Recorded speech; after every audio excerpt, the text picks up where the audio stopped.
mbas tritolit që thot ajo zonja.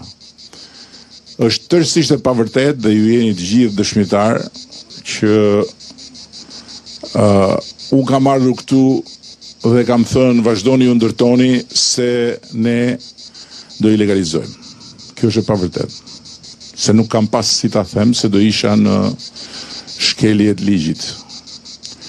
Unë kam ardhur këtu dhe kam thënë që do legalizojmë ekzistueset.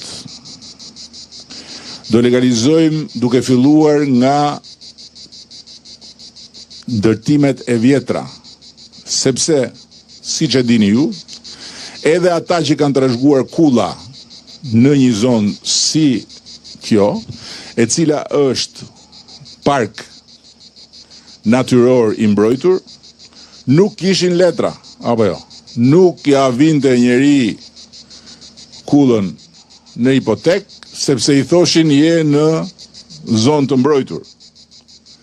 Dhe duke që në zonë mbrojtur, ti e mba e kullën e katra gjyshit tënd është, nuk ta mohon njeri, nuk vjen njeri të ta prishi, po ti nuk e bën dot pronë të ndën. Është kështu apo? Kullat. Pastaj, realiteti i krijuar nga vetë ata që ndërtuan më pas pa leje, në kushtet kur këtu s'kishte asgjë.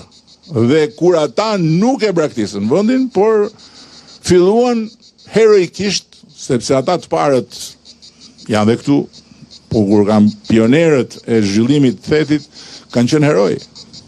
Këtu s'kishte rrugë.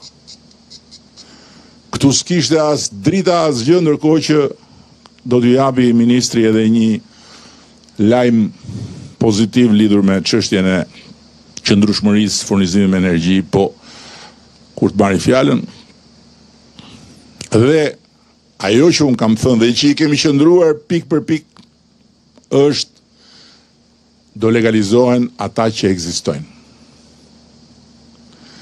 Ajo që ndodhi, dhe ju e dini shumë mirë, ishte që mbas vizitës time shpërtheu ndërtimtaria e palishme këtu. A thua se u mor leja që o burra, dhe me idenë që me që do legalizohen, hajtë po futem. E po, u arrit të goditej zemra e thethit. Kartolina botrore e thethit. Po të shkosh, të shkruash theth në të gjitha gjuhët